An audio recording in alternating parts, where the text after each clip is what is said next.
Bismillahirrahmanirrahim. Assalamualaikum warahmatullahi wabarakatuh. Yang saya hormati Bapak Budi Sokmo Wibowo selaku PLH Direktur Penyidikan. Yang saya hormati rekan-rekan jurnalis yang telah hadir di ruang konferensi pers Gedung Merah Putih Komisi Pemberantasan Korupsi.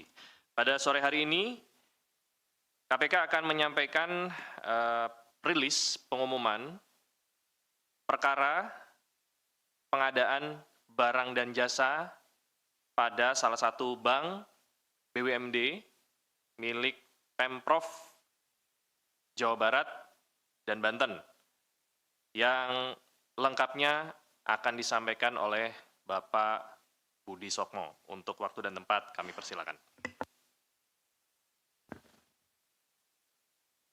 Bismillahirrahmanirrahim. Assalamualaikum warahmatullahi wabarakatuh.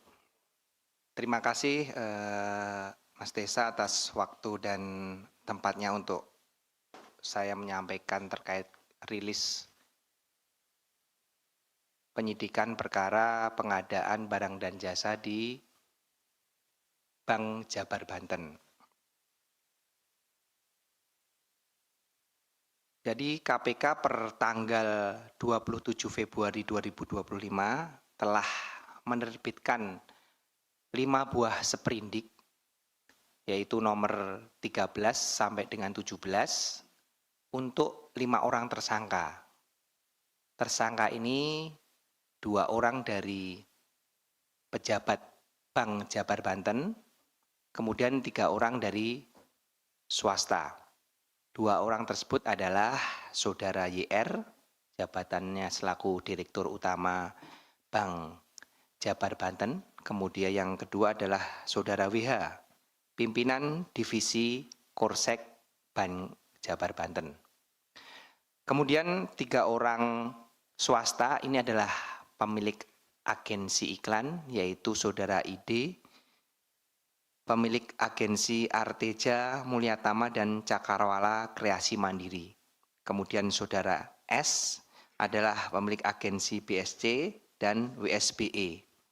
Kemudian Saudara SJK, pemilik agensi CKMB dan CKSB. Perlu saya sedikit jelaskan kepada teman-teman media semua bahwa di tahun 2021 sampai pertengahan 2023, Bank Jabar Banten ini merealisasikan belanja beban promosi umum dan produk bank yang dikelola oleh Divisi Korsek sebesar kurang lebih 409 miliar yang digunakan untuk biaya penayangan iklan di media TV, media cetak maupun media online yang bekerja sama dengan 6 agensi tadi yang saya sebutkan. Jadi 3 orang tadi itu masing-masing memiliki 2 agensi yang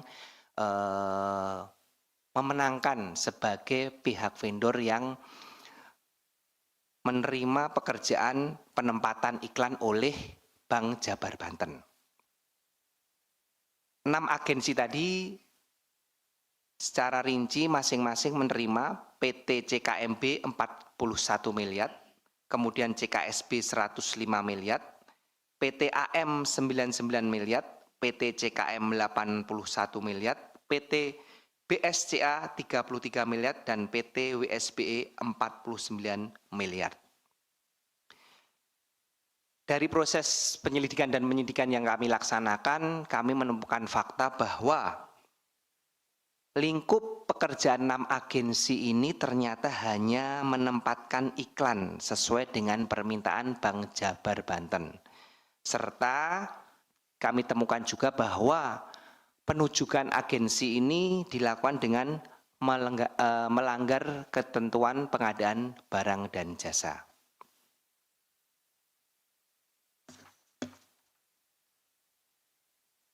Kemudian dari proses penempatan yang dilakukan oleh 6 agensi tadi, seperti biasa modus terhadap pemakaian uang tersebut dilakukan dengan tidak kesesuaian antara pembayaran yang dilakukan oleh BJB ke agensi dengan agensi kepada media yang ditempatkan iklan tersebut.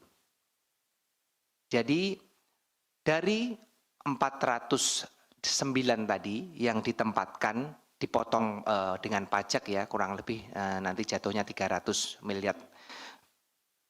Hanya kurang lebih seratusan miliar yang ditempatkan sesuai dengan real pekerjaan yang dilakukan. Itu pun kami belum melakukan tracing secara detail ya terhadap kurang lebih 100 miliar tersebut. Namun yang tidak real ataupun fiktif kurang lebih jelas sudah nyata sebesar 222 miliar rupiah selama kurun waktu 2,5 tahun tersebut.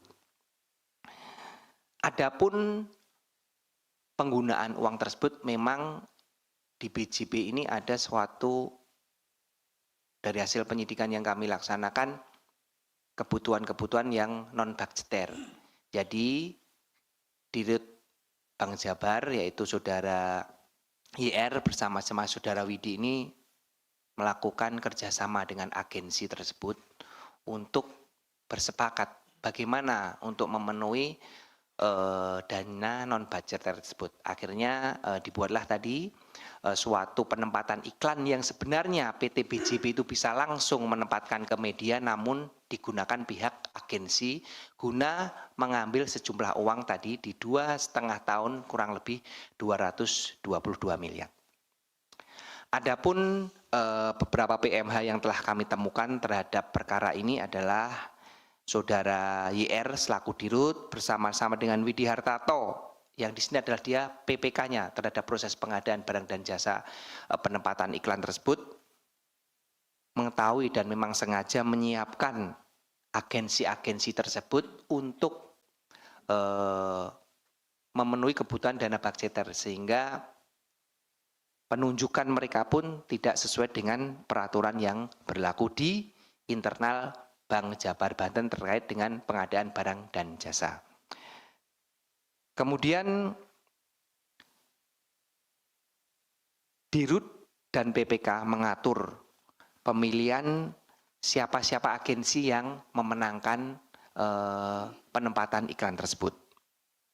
Di sini tentunya para agensi juga telah sepakat sehingga mereka bersama-sama dengan para pihak BJB yaitu Dirut dan kepimpinan divisi Kursek melakukan perbuatan merugikan keuangan negara. KPK dalam ini telah melakukan serangkaian upaya paksa yang telah kami laksanakan setelah surat penyidikan dikeluarkan, yaitu diantaranya terhadap kelima tersangka tersebut telah kami lakukan pencegahan atau pencekalan larangan bepergian ke luar negeri. Kemudian kami juga telah melakukan penggeledahan di beberapa tempat yang kami duga terdapat barang bukti terkait dengan perkara dimaksud. Kemudian tentunya kami melakukan penyitaan barang bukti dalam rangkaian proses penggeledahan yang telah kami laksanakan. Itu saja yang bisa kami sampaikan terkait dengan perkembangan penyidikan perkara pengadaan barang dan jasa di Bank Jabar Banten. Silakan rekan-rekan media yang akan memberikan pertanyaan, namun saya rasa cukup 3 atau 5 maksimal ya Pak Tesa untuk pertanyaannya. Silakan nanti Pak Tesa diatur. Terima kasih. Wassalamualaikum warahmatullahi wabarakatuh. Waalaikumsalam. Terima kasih Pak Budi. Sebagai tambahan rekan-rekan sekalian, disampaikan bahwa pada tanggal 28 Februari tahun 2025, KPK telah mengeluarkan surat keputusan nomor 373 tahun 2025 tentang larangan bepergian ke luar negeri terhadap 5 orang berinisial YR, WH, IAD, SUH, dan RSJK. Untuk diketahui bahwa per tanggal 27 Februari 2025, penyidik KPK telah mengeluarkan surat perintah penyidikan dugaan tindak pidana korupsi dalam pengadaan barang atau jasa pada PT BPD Jawa Barat dan Banten untuk tahun anggaran 2019 sampai dengan 2024. Proses penyidikan saat ini sedang berjalan dan KPK telah menetapkan 5 orang tersangka. Kerugian negara pada perkara ini dalam proses penyelidikan sebesar kurang lebih 250 miliar. Larangan bepergian ke luar negeri ini dilakukan oleh penyidik karena keberadaan yang bersangkutan di wilayah Indonesia dibutuhkan dalam rangka proses penyidikan dugaan tindak pidana korupsi sebagaimana tersebut di atas dan berlaku untuk 6 bulan ke depan. Demikian rilis tambahannya. Dipersilakan bagi rekan-rekan yang ingin bertanya untuk perkara yang baru saja disampaikan. Silakan Mas Chandra. Iya, mau nanya soal keterlibatan dari mantan Gubernur Jawa Barat Ridwan Kamil dalam kasus ini apa? Kenapa KPK mencari bukti di rumah dia beberapa waktu lalu? Terus yang kedua, apa yang diambil oleh KPK dari kantor BJB Bandung saat melakukan penggeledahan beberapa waktu lalu? Terus apakah memang tidak ada keterlibatan dari Gubernur BJB ini kan sahamnya dikuasai oleh Pemda kan. Nah, apakah bisa KPK menerapkan pasal yang memperkaya orang lain kepada pejabat-pejabat di Pemda? Itu aja. Oke. Baik, terima kasih Mas Tesa dan Mas Budi. Izin saya Fadil dari Wartawan Kumparan. Pertama, yang ingin saya tanyakan adalah tadi disampaikan terkait dengan kebutuhan dana non-budgeter. Itu apakah bisa didetailkan terkait kebutuhan dana non-budgeter itu apa saja? Apakah termasuk juga dana yang mungkin diduga diterima oleh mantan Gubernur Jawa Barat Ridwan Kamil? Dan apakah dari tim penyidik KPK bakal mengusut terkait dengan penerimaan dana non-budgeter itu termasuk dengan mungkin yang diduga diterima oleh Ridwan Kamil. Terus pada perkara ini kan juga menyambung pertanyaan dari Bang Chandra sebelumnya. Sebelumnya KPK kan juga menggeledah rumah Ridwan Kamil yang di Bandung gitu. Nah, dalam perkara ini statusnya Ridwan Kamil itu apa gitu. Dan selanjutnya kenapa yang menjadi lokasi awal geledah terkait dengan perkara BJB ini rumahnya Ridwan Kamil gitu. Dan terakhir kapan KPK akan melakukan pemeriksaan terhadap Ridwan Kamil atau yang bersangkutan. Terima kasih. Assalamualaikum warahmatullahi wabarakatuh, Mas Busok, Mas Jubir. Saya Sabir, ada beberapa yang saya mau tanyakan dari penjelasan Mas Budi Sokmo tadi. Pasal yang diterapkan belum disampaikan. Kalau kami menduga, ini ya, bahwa pasalnya 2 ayat 1 atau pasal 3, junto pasal 55 ayat 1 ke 1 KUH pidana, atau junto pasal 65 karena perbuatan berlanjut. Nah, tetapi apakah benar pasal yang disangkakan demikian gitu ya? Karena ini penting untuk kemudian kita menentukan konstruksi perkaranya. Itu pertama. Yang kedua, soal tadi ada perbedaan sedikit ya, bukan sedikit, cukup signifikan penjelasan Pak Mas Budi Sukmo dengan Mas Tesa. Selisihnya 220 miliar, kerugian negara 250. Nah kan ada selisih 30 M nih, yang nilai 30 miliar siapa nih? Ya, itu yang pertama, perlu di-clearkan dulu nih, ini mana yang kemudian, apakah kemudian yang 30 miliar itu menjadi keuntungan yang diterima oleh 5 orang itu, karena kemudian kan tentu dalam pasal kerugian negara itu ada kickback, ada penerimaan itu pertanyaan ketiga. Keempat, turunan dari pasal ini dan jumlah kerugian negaranya, tentu dengan jumlah kerugian yang sangat besar, taruhlah kita sebut 200 miliar lebih lah gitu ya, karena persisnya secara persis kan belum disampaikan. Apakah ada aset-aset yang diduga oleh 5 tersangka ini kemudian sudah dipergunakan uang yang hasil kerugian itu dipakai untuk pembelian aset atau dibelanjakan atau ditransfer atau dialih bentukkan atau dilakukan perbuatan lain yang diduga sesuai dengan pasal 3 atau pasal 4 Undang-Undang TPPU gitu ya. Karena pertanyaan Fadil tadi itu beririsan dengan pasal TPPU juga diantaranya. Yang kelima masih terkait dengan ini secara substansial. Apakah Ridwan Kamil itu sebagai pemegang saham, karena BPD dia mayoritas ya, Pemprov Jabar itu juga turut mengambil keputusan untuk penempatan iklan-iklan ini sepanjang 2021 ke 2023. Karena tentu dengan angka yang jumlah besar, itu tidak serta-merta direksi bisa memutuskan. Tentu ada komisaris atau pemegang saham. Kalau BUMN kan itu pemerintah, Kementerian BUMN. BPD tentu ini Pemprov, dalam hal ini waktu itu Ridwan Kamil. Apakah ada demikian? Terima kasih dari saya.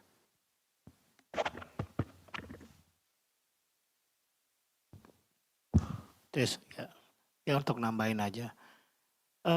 Pertanyaan saya simpel aja. Pertama belum dijelaskan apa urgensi iklan itu. Kenapa segitu besar sehingga harus menggunakan iklan itu. Terus kemudian belum dipaparin. Iklan ini iklannya bank apa iklannya Pemprov? Ini kan harus jelas juga. Jangan-jangan memang kepentingan sang pemegang saham sehingga rumahnya digeledah, kan gitu. Terus ada yang sederhana yang kedua, dikatakan ini Bank Jabar dan Banten. Kok rumah gubernur Bantennya nggak digeledah ya? Ini kan pertanyaan orang bego aja nih. Ya saya yang simpel-simpel yang agar juga itu menjadi paparan KPK. Yaitu pertanyaan artinya bahwa yang pertama itu ada inisiatif atau atas perintah bahwa urgensi dari iklan itu apa sih, sebegitu pentingkah harus ngiklan dengan biaya 409 miliar misalkan, atau memang bisa dipaparin nggak sih contoh iklannya apa? Cuman bank-bank doang, gambar bank, dia ngapain segitu besar gitu loh.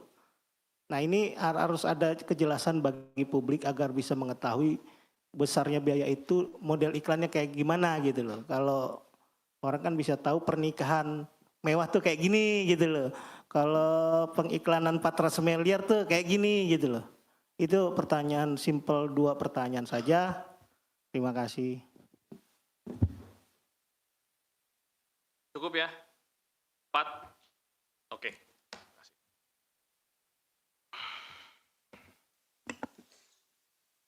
Terima kasih. Saya akan jawab satu persatu pertanyaan dari rekan-rekan jurnalis. Pertama dari Mas Chandra nih, ada semuanya bertanya terkait dengan ini. Apa sih keterlibatan RK sehingga tempat pertama kali yang digeledah adalah rumahnya RK. Kami KPK dalam melaksanakan upaya paksa penggeledahan tentunya ada petunjuk-petunjuk sebelumnya yang telah kita dapatkan. Sehingga kami melakukan penggeledahan terhadap beberapa tempat. Dan pada saat itu memang secara random adalah satu keputusan saya selaku Kasatgas yang menangani perkara tersebut, siapa yang prioritas pertama saya geledah adalah memang rumahnya saudara RK. Karena mungkin itu adalah hal yang terpenting yang akan kami lakukan pertama kali. Itu adalah salah satu teknis kami penyidikan yang mungkin tidak bisa dijelaskan secara detail di sini. Kemudian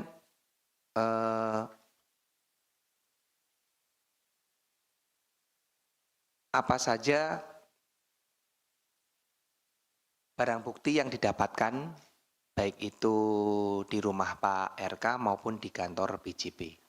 Barang bukti yang kita dapatkan dalam proses penggeledahan ini, kami, ini overall ya, saya bukan ngomong di satu tempatnya, selama 3 hari saya melaksanakan penggeledahan, banyak yang kami dapatkan terkait dengan dokumen-dokumen, catatan-catatan terkait dengan pengeluaran-pengeluaran dana non-budgeter tersebut, kemudian terkait dengan aset-aset tadi seperti yang ditanyakan Om Sabir, itu semuanya kita, belum semuanya sih ya, tapi kita sudah dapat memetakan siapa saja pihak-pihak yang nikmati terkait dengan dana non-budgeter ini. Kemudian kami juga menyita sejumlah uang namun dalam bentuk deposito kurang lebih 70 miliar rupiah. Kemudian ada beberapa kendaraan roda 2 maupun roda 4. Kemudian aset tanah rumah bangunan juga sudah kita lakukan penyitaan dalam proses ini yang kami duga tempusnya maupun perolehannya berkesesuaian dengan perkara yang sedang kita tangani. Itu dari Mas Chandra kurang lebihnya. Bukan, tadi secara overall ya, dari semua tempatnya. Saya tidak mendetailkan karena banyak tempat yang kami geledah selama 3 hari ini kurang lebih 12 tempat. Jadi saya tidak bisa mendetailkan. Nanti secara detailnya mungkin bisa disampaikan pada rilis-rilis berikutnya. Kemudian dari Om Fadil terkait dengan dana non budgeter itu untuk apa saja. Nah, dari proses penyidikan yang telah kami laksanakan bahwa dana non budgeter dan dari hasil penggeledahan yang telah kita laksanakan memang banyak uang-uang yang memang tidak dianggarkan di PJB sehingga diambilkan dari dana non budgeter ini. Dan ini masih kita telusuri karena kita belum mengklarifikasi, kami hanya baru mendapatkan catatan-catatannya saja, nanti akan kita klarifikasi kepada pihak-pihak yang melakukan delivery.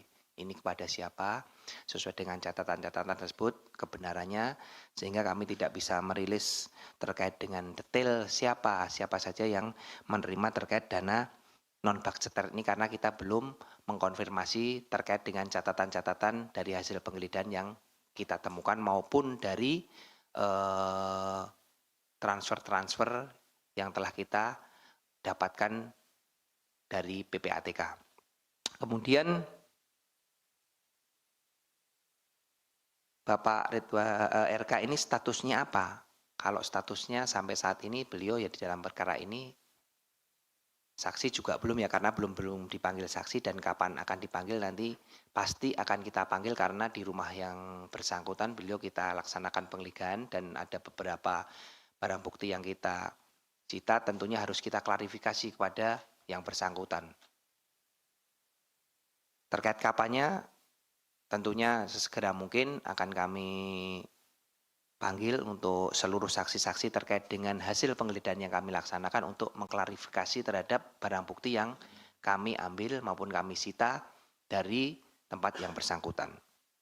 Kemudian tadi benar sekali dari Mas Habir bahwa pasal yang diterapkan adalah pasal 2 dan 3, kemudian kerugian 222 itu tadi saya yang sampaikan kalau Mas Tesa tadi ngomongnya 250 ya memang kurang lebihnya ya, tetapi kami menghitung ini adalah sesuai dengan 222 ini Om Sabir dari nilai realnya ya.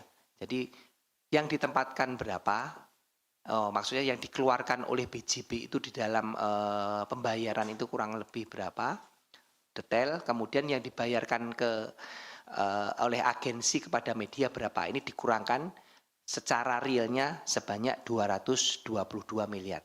Nah ini kita tadi saya sampaikan belum apakah yang ditempatkan tadi karena ada yang ditempatkan di media karena 6 agen tadi adalah memiliki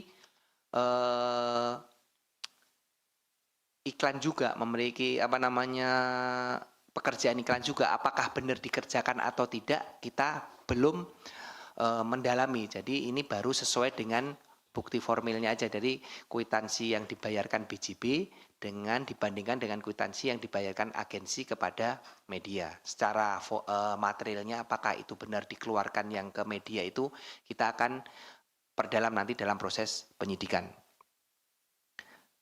Kemudian benar sekali apakah pihak-pihak yang menerima ini sudah menempatkan, mentransfer ataupun merubah bentuk dari non budgeter tadi, dana budgeter tadi yang diterima tadi.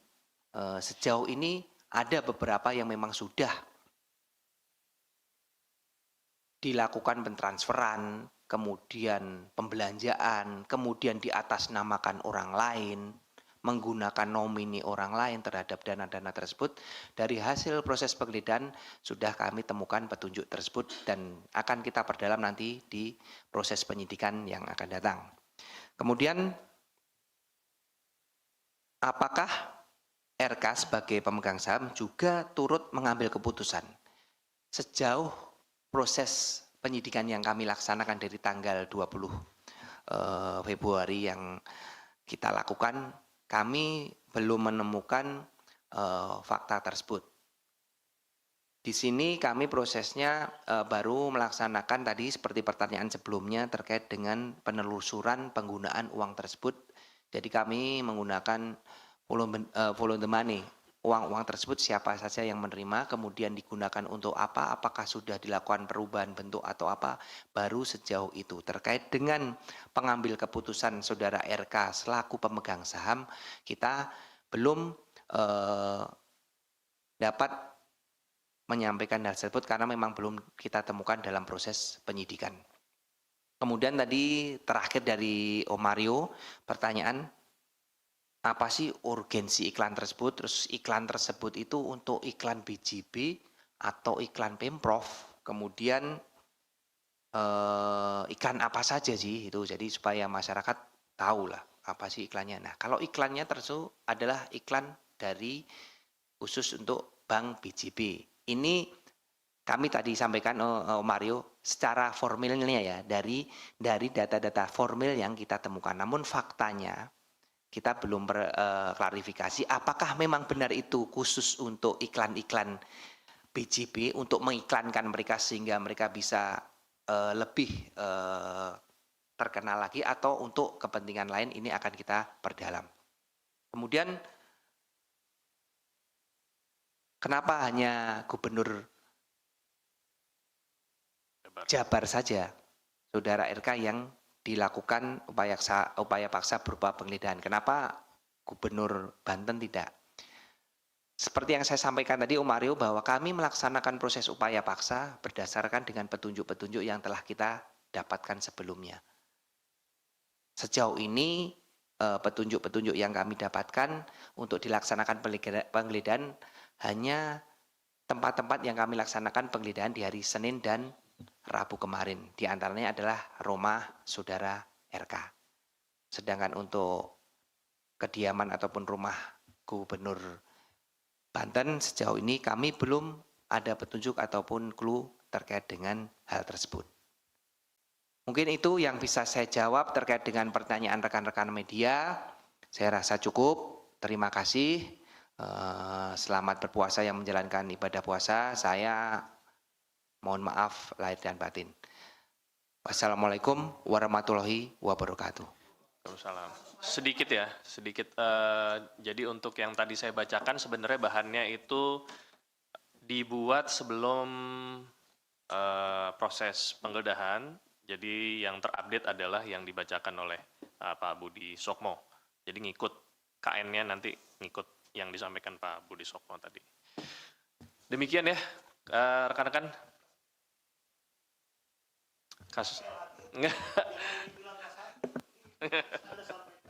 Iya. Nanti sama saya. Silakan. Wah, untuk bisa meninggalkan tempat. Ya, gimana?